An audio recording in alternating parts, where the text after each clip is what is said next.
Je voudrais dire, c'est qu'il y a de la désinformation là où il n'y a pas d'information. Il y a de la mésinformation là où il n'y a pas d'information.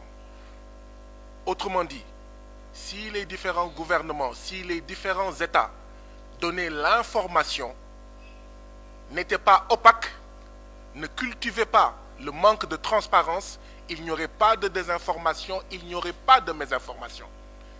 Donc, le premier responsable de la désinformation et de la mésinformation, c'est nos gouvernements, nos États qui ne sont pas transparents envers les peuples et qui ouvrent la porte à de la manipulation. Quand vous voulez qu'un chrétien ne soit pas manipulé, il faut qu'il connaisse la Bible. Un chrétien qui connaît la Bible, il n'est pas manipulé par un charlatan chrétien. Un musulman qui connaît le Coran, il ne sera pas manipulé par un charlatan musulman.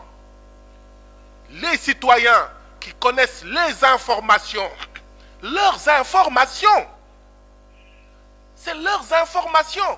Nous avons des gouvernements en Afrique de l'Ouest qui cachent à leurs chefs, c'est-à-dire qui cachent à leur peuple. Et quand on cache au peuple, mais il ne faut pas venir pleurnicher pour dire oui, il a désinformé, il a mésinformé. Mais c'est toi, gouvernement, c'est toi, État, qui est responsable de ça. Si tu étais transparent avec ton chef, c'est-à-dire le peuple, si les autres amènent une fausse information, le peuple dirait c'est faux, voilà l'information. Donc en réalité, la première mesure pour lutter contre la désinformation et la mésinformation, c'est qu'il faut changer nos États. Il faut changer nos gouvernements. Il faut arrêter de mentir au peuple. Il faut arrêter de cacher au peuple. Dès que c'est fait, ça va être réduit. On parle de désinformation et de mésinformation à l'heure de l'IA.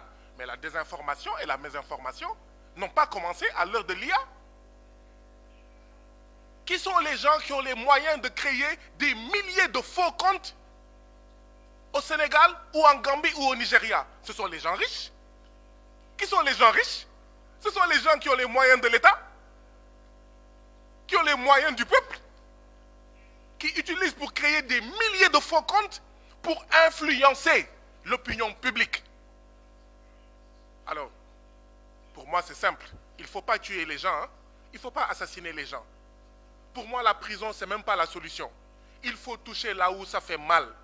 Si on veut lutter contre la désinformation, la diffamation, la fausse nouvelle, il faut toucher là où ça fait mal, c'est l'argent.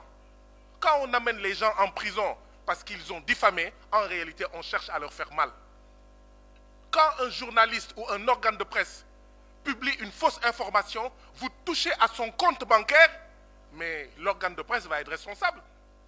Il va dire à son employé, hey, moi je n'ai pas de l'argent pour payer chaque fois 1000 naira ou 1000 dollars.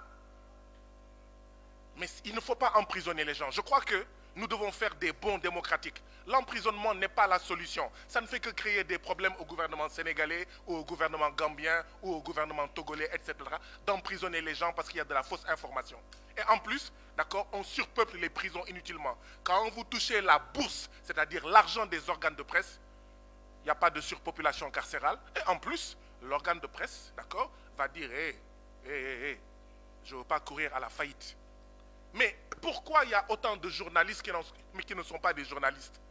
Ce sont les gens qui ont de l'argent, qui achètent des caméras, qui achètent des appareils et qui donnent à tout le monde. Tout le monde fait de la presse. Des gens qui n'ont pas été dans les écoles de presse. Et ça, les gouvernements le savent.